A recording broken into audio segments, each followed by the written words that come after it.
like a big boy from me. Ladies first. Wow. You definitely want to come here. A lot of people either don't know that these exist. We didn't know that bow shops were a thing.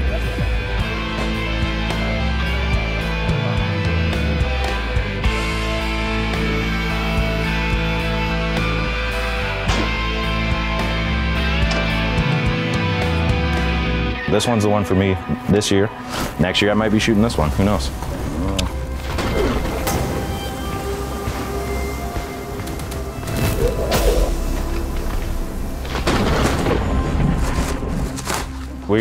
You'll shoot them all and see what you like. I'm operating on the assumption that you know more than I do, because you do, and I'm not proud. Like, I know that I don't know what I don't know.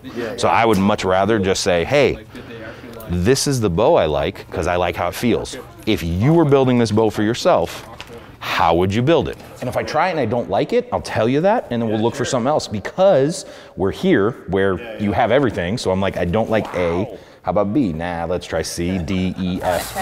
That RX-5 is so sexy. And a lot of gear that we look at is online, and you can't touch it, feel it, smell it, try it out. So to be able to do that was definitely worth the drive. We've been talking about coming out here for a while, and then it just worked out schedule-wise that you guys were able to take such good care of us, and the new bows. The whole shop, literally the whole shop. We got to meet everybody. It was. You want to talk about customer service, and that's what we look for. I mean, we can, you can buy any of this stuff online, but to come here, meet the team, spend the time with us, I mean, we couldn't be more appreciative. And I get hit in the head for a living. Your name is Wes, correct? Yes. Okay, I'm very happy with that. Yeah, I was not. For some reason. The last name is B-E-N-O-I-T. Benoit. B-E-N what? O-I-T? Obviously. Oh yeah, Benoit. Yeah, Chris Benoit. There was a wrestler, Chris Benoit. I said it for you guys, copied literally right off of me. Yeah, because you guys are one of the largest distributors of archery only distributors in the country. Both of them shoot backwards. So there's not many places where you can go and actually test fire left-handed bows. Oh, you've been doing it wrong. I don't know how you've been hunting anything. I want to just pretend like can I do it with this? This is our dynamic. Everyone, especially if something goes wrong, everyone immediately starts apologizing to me, and they're really, because I know I look like I just got out of prison. I get it. Don't let the baby fool you. But it's ruining that. Yeah. But people assume that I'm gonna lose my mind, or I'm gonna get real mad, and she's the mean one. And people backstage at WWE, people would essentially cross the street. They cause she'd be coming down the hallway, and they would hug the other side. What is she gonna do? I don't trust her that she's not gonna attack us. She's a bully. Let's go. We don't need Sarah. We're going to shoot. I'll see you guys later. So it was worth the drive for us, literally just to test fire bows. I wonder how many people that want to get into bow hunting are left-handed went to an archer shop and they're starting on left-handed bows. Or they're stuck with whatever they have. Yeah. So her very first bow was that way. We went to a big box store. And because a lot of people are right-handed and they're left-eye dominant and don't even know it, so they need a left-handed bow and just don't know. So that was her, and the only left-handed bow that they had is the one she went home with, because she was going hunting, and that's what she wanted. Yeah. So there was a selection here. We got to test fire a bunch of stuff.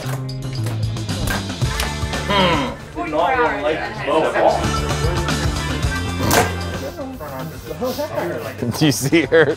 Yeah. Please tell me that was filmed. Did you get that on film? Awesome. I really like this bow. Dude. Yeah, consistent. I'm really surprised by this. Well, I was most excited to come in today to shoot the Hoyt. This was the bow I walked in wanting. I looked at it online. A couple of my buddies have this bow. I knew that I needed to do my due diligence, and I haven't shot these bows yet. You guys have basically one of everything to shoot, especially being left-handed. It's tough. I drove everybody crazy because I was like, all right, let me shoot this one. Okay, give me the other one. Let me close my eyes. Let me shoot that one. Let me shoot this one. So I was happy to drive the 5 hours to be able to make sure that the bow that was here was the one for me. When I'm spending that kind of money, I don't want to buy something sight unseen. So without being able to put them in your hands, like it was 100. That alone was worth the drive. Shot the Nexus 2, shot the Hoyt, and the one bow that I was absolutely dead set on not shooting and not liking, ended up going with the Matthews. But I was so dead set on buying a Hoyt that mentally I wasn't there. As much as I didn't think I would ever say this, but I think I'm gonna go with the Matthews. It's what they both feel so similar, but this one just feels right, you know. Just letting the bow speak for itself. You know, no brand loyalty. Like you could have covered up the brands, and I wouldn't have known. And I still would have picked this one with something that's so razor thin. I'll be honest, that's fine. I want it to look cool. Sure. You know, we're spending money on the bow, so I think Sarah and I both surprisingly came away with Matthews, which was not what we were expecting. We shot a lot of different bows. We looked at a lot of different bows, and people are gonna hate me no matter what I say. So it is what it is. But yeah, this one's the one for me this year.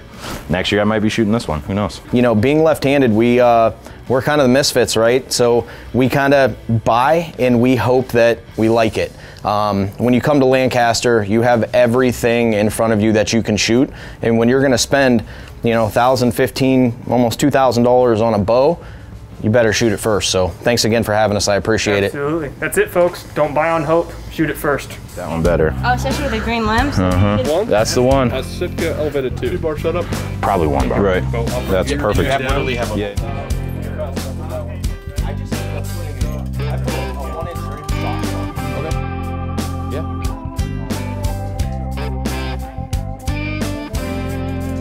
Or in like the big box stores, you're going with a bow, and you think it's set up right, but you don't freaking know. Like, you could leave here being like, if you're shooting bad, it's your fault. And then they teach you why, and the why behind what you're doing and how to correct it. So that was the best part for me, is I learned I try to work on all my own stuff, and I learned more today than I learned online ever. So nice. I love it. Yeah, so that is perfect, man. Perfect. Good job, man. I don't know this. You folks have Rowesborg TV, you have a YouTube channel where you kind of chronicle your life on the farm, hunting, all that stuff. You both come from the wrestling world. Yeah, I don't know the answer to this. Do you encounter many bow hunters or archers in the wrestling world? There's a couple wrestlers that do, but I mean, like a lot of wrestling's like it's this kind of beautiful cross section of people. There's wrestlers who are into video games. There's wrestlers who are into, you know, like we're into bow hunting. There's a couple other hunters that are on the roster. It's her fault that we're into this. She got me into it, and like, you know, and like Tony. Yeah, you're the country girl. Yeah, oh, she's a country girl. I'm total city kid. Like that. This is all completely new territory for me. Right before the wedding, she got into archery, like heavy. And I started messing around with it, but I wasn't really interested in bow hunting. And then I went bow hunting, and I completely got addicted and went off the deep end. I didn't know how I was gonna feel when I pulled the trigger, and then like, you know, realizing like hunting is conservation and like feeding our family and all this stuff, that these wonderful things that come from hunting. Like I was just completely, like we talk about this all the time, like archery is therapy as well.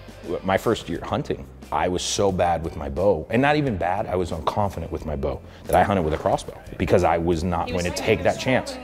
Yeah, I was shooting 3 times, 4 times a week, and I was probably competent enough. She said I could have done it, but I wasn't confident enough. Yeah, so I hunted with a crossbow, and that was a center. That was a center shot. Perfect. Hell yeah. That translates to so many different parts of life too, if you listen to that. I mean, anything that anybody's successful at, it starts at being humble, learning, growing, and then having the confidence to do, right? So that just, it's a full circle moment, especially when you get in that tree stand and put one down. Thank you guys so much. Yeah, thank you guys very much. We appreciate you coming by. It was our pleasure. Thanks. Absolutely. Thank you. You betcha.